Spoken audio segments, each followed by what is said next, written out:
気配が変わった。全然。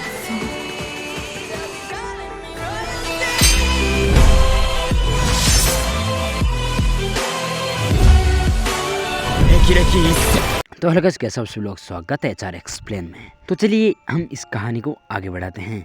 और इस कहानी में अभी बहुत ही ज़्यादा रोमांचक मामला हुआ पड़ा है, इसलिए इसी कहानी को अब आगे देखते हैं। तो चैनल पर नए हो तो प्लीज़ चैनल को सब्सक्राइब मारो यार, क्या कर रहे हो, सब्सक्राइब करो। तो चलिए शुरू करते हैं हमारी नकली दुल्हन का एपिसोड 5। तो पिछले एपिसोड के लास्ट में हमें बताया गया था कि जीव्यू और रुई किंग दोनों रोमांस की नदियाँ बहा रहे होते हैं। नदी बहाकर रुई किंग ऑफिस आ जाता है और वहाँ पर उसका नौकर कहता है कि हे भगवान, बॉस तो एडल्ट फिल्म देख रहे हैं। तो चलिए यहाँ से शुरू करते हैं और हमारी कहानी को एंजॉय करें। तो स्टार्टिंग में हमें दिखाया जाता है कि रोंग रुई किंग और उसका नौकर कुछ बातें कर रहे होते हैं और रोंग रुई किंग अपने नौकर से कहते हैं कि ये तुम्हारे को पसंद आएगा। और फिर वह जीफ्यू की तस्वीर को दिखाते हैं और बोलते हैं कि क्या आप मुझे उन तस्वीरों को खोजने के बारे में नहीं कह रहे हैं जिन्हें जीफ्यू ने खोजा था? तुम अनुमान लगाओ आखिर मैंने क्या पाया होगा। और फिर वह जीफ्यू की तस्वीर दिखाता है और फिर उसका नौकर कहता है कि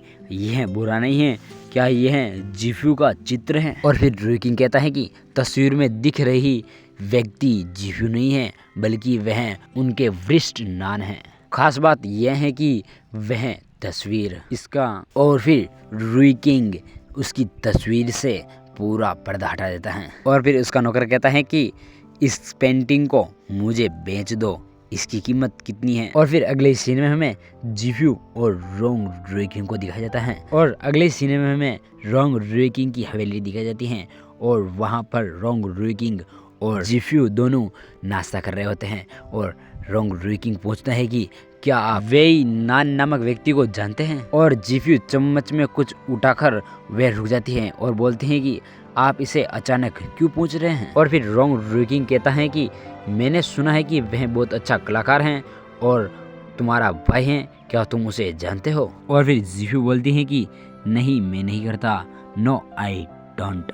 और फिर रोंग रुई किंग कहते हैं कि आज मुझे किसी ने अपने आर्ट वर्क कॉल का एक टुकड़ा दिया और वह युवा लड़की है। और फिर जीफ्यू सोचने लग जाती हैं और वे बोलती हैं कि इससे क्या है? और फिर रोंग रुई किंग उससे पूछता है कि आप दोनों के बीच क्या रिश्ता है? और फिर जीफ्यू कहती है कि मैंने आपको नहीं बताया कि वे मेरा सीनियर है और मैं सिर्फ उन्हें जानती थी, हम शायद पहले एक दूसरे से मिले थे। और फिर रोंग रुई किंग कहता है कि जीफ्यू, शायद मुझे ऐसा लग रहा है कि आप मुझे सच नहीं बताना चाहते हैं। और फिर जीफ्यू का रोंग रुई किंग हाथ पकड़ के ले जाते हैं और फिर जीफ्यू कहती हैं कि तुम क्या कर रहे हो? कृपया तुम शांत हो जाओ। और फिर वह बोलता है कि बंद करना।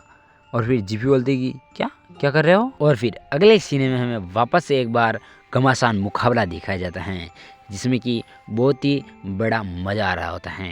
और फिर हमारे रोंग रुई किंग भाई बोलते हैं कि कला का वह टुकड़ा। और जीफ्यू के आंखों में आंसू आ रहे होते हैं और जीफ्यू कहती है कि यह केवल एक सामान्य कला का टुकड़ा है। और फिर रोंग रुई किंग कहता है कि क्या उसने आपको पहले छुआ था? और फिर जीफ्यू कहती है और फिर रोंग रुई किंग कहता है कि कला के उस टुकड़े पर आपने कुछ भी नहीं पहना। और फिर जीफ्यू कहती है कि वह आप 1 मिनट की प्रतीक्षा करें। और जीफ्यू बोलती हैं कि उसके साथ मेरा रिश्ता आपको कैसे चिंतित कर सकता है और उसको खींचती है अपने बाहों में भरकर वह किस करने लग जाती हैं जोरों से। और फिर रोंग रुई किंग कहता है कि उससे मुझे जलन हो रही है और जीफ्यू कुछ भी नहीं बोल पाती हैं। और रोंग रुई किंग कहता है कि पहले हम एक ही टीचर के साथ थे और अब हम प्यार में हैं। और फिर जीफ्यू कहती हैं कि ऐसा नहीं है जैसा आप सोचते हैं, उस समय हम बहुत ही शुद्ध थे। और जीफ्यू बोलती हैं कि रोंग रुई किंग, अब तुम बहुत ही प्यारे लग रहे हो। और फिर रोंग रुई किंग कहता है कि शुद्ध, मुझे लगता है कि यह बल्कि बेवकूफ़ी है। एक 20 साल का व्यक्ति तुम्हारे को नंगे देख रहा है तो फिर वह व्यक्ति कैसे कोई विचार नहीं कर सकता है? समझ रहे हो क्या कह रहा है लौंडा? रोंग रुई किंग कुछ कहने लगता है और जीफ्यू उसको किस करने लग जाती हैं। और फिर जीफ्यू कहती हैं कि वैसे भी मेरा उस पर कोई भी विचार नहीं है, मुझे आपको मुझ पर विश्वास करने के लिए क्या करना होगा? और फिर रोंग रुई किंग उसको धक्का देता है और वह भी उसके ऊपर गिर जाता है और बोलता है इस तरह। और फिर अगले सीन में हमें एक पार्टी के अंदर सभी लोगों को दिया जाता है उनमें से 2 लोग बातें कर रहे होते हैं। वह दोनों चेस करते हैं और एक बोलता है कि आपका हमेशा स्वागत है, और फिर दूसरा बोलता है कि आपके साथ व्यापार करना अच्छा है, मैं अगले साल आपको फिर से परेशान करूंगा। तो भी वहाँ पर एक लड़का आता है और बोलता है कि मदद करो, युवती सीढ़ियों से नीचे गिर गई है और वह बेहोश हो गई है। तभी उनमें से एक बोलता है कि क्या? तभी पीछे से एक लड़का आवाज देता है, अरे नहीं, उसका खून बह रहा है। तभी वहाँ पर एक बोलता है कि रुको, मुझे आने दो। तभी वह दौड़कर युवती के पास जाता है और वह नीचे गिरी हुई होती है और वह बोलता है कि केवल जल्दी करो, किसका इंतजार कर रहे हो, मेरे ड्राइवर को कॉल करो। तभी वह बोलता है कि हनी, क्या तुम मुझे सुन सकते हो, तुम जाग जाओ। और वह अपने हाथों से उसका सिर पकड़ा हुआ होता है और अपने एक हाथ को देखते हैं तो पूरे खून से लथपथ हो जाते हैं। तो वो बोलता है कि ये हैं जो बुलाना आता है। वह लड़का बोलता है कि अरे नहीं, युवती का गर्भपात हो गया था।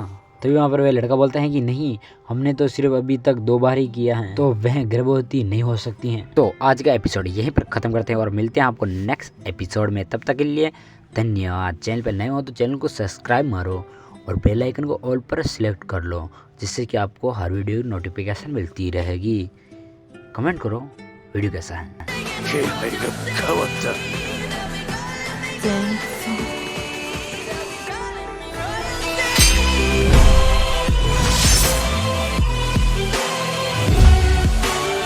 霹靂一閃。